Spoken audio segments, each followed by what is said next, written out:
Well, good morning, friend. It is Thursday morning, August the 5th. I'm glad that you're watching this morning. Thank you for stopping by the Pastor's Podcast. Glad that you're here. Had a good Wednesday night service last night in church. Good crowd and great study on prayer as we continue our series on prayer. Last night we talked about keeping prayer sacred and what a wonderful thought that the scriptures give us and how to do that. And if you missed church, my friends, you missed something that would have helped your prayer life tremendously. Now, we're winding down to the end of the week, and I hope that you're getting ready for the weekend.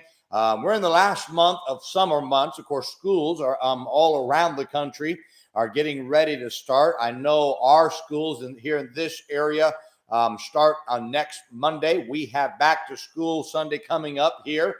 And then the following week on Wednesday, the 11th, and we're going to be having our missions conference starting in Maranatha Baptist Church. Let's be in our place for that as we try to refocus or stay focused, not refocus. I think we do pretty good, but stay focused on reaching the lost for Jesus Christ.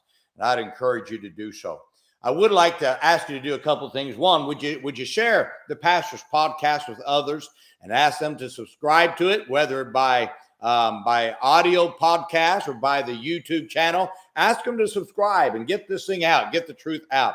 Second, I'd like you to pray for my good friend, Pastor David Owens, who's pastors out in Pacifica, California, not doing well this morning.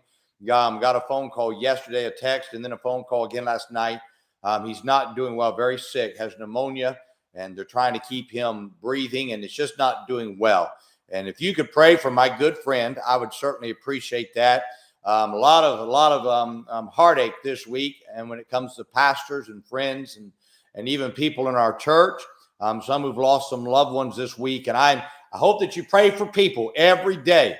One day it's going to be you, and you're going to want someone to pray for you. So I'd encourage you to do so if you can. I want to read to you this morning from Genesis chapter 32 and verse 31. And it says, "And as he passed over Penuel, the sun rose upon him, and he halted upon his thigh." Any person who's ever been used of God will have some limp that reminds them of what it took to get God's blessings on their life. In other words, you'll never get God's blessings on your life without paying a price. Many people say they want God's power on the life, but they quickly give up in prayer before they get it.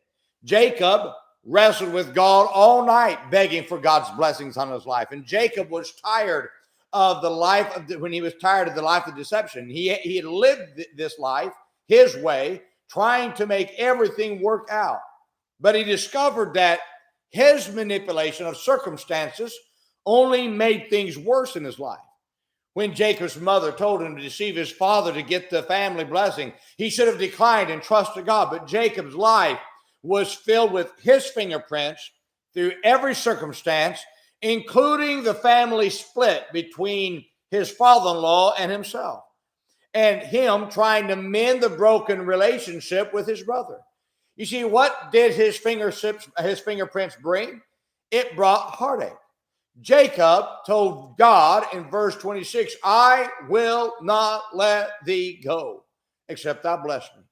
God tested this resolve by touching his thigh, putting his leg out of joint, and yet Jacob would not leave God.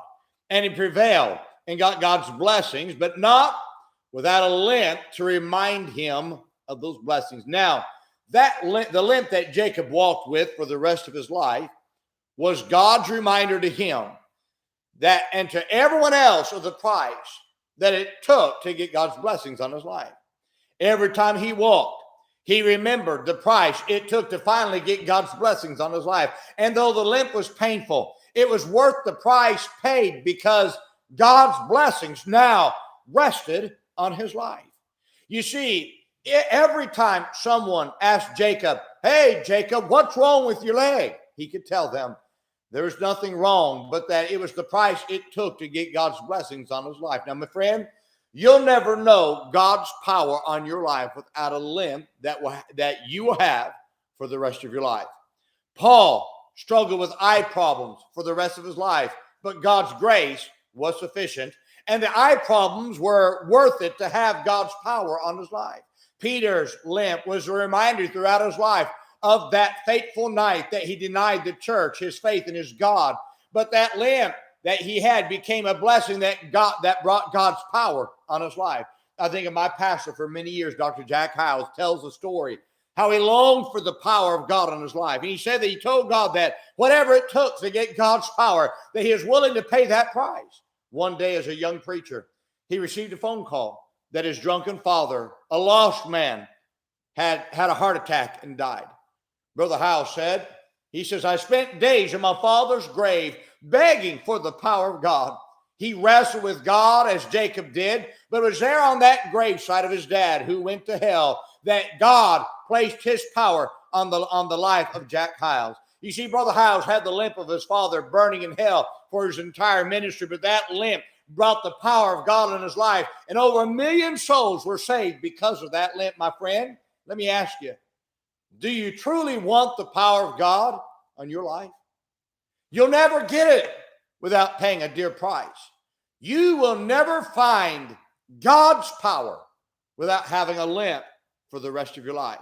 However, if you'll pay the price, you'll see God's power do miraculous things through your life. Yes, the limp is worth it when you see souls saved because of the price that you had to pay to get that limp. Yes, that limp reminds you every day of your frailty and God's power. Yes, that limp shows to everybody else it's not you, it's the God that works through you. Yes, that limp may be painful, and yes, you may lose things because of that limp, but my friend, I'm telling you, if you ever want God to use you, you're going to have to pay a price.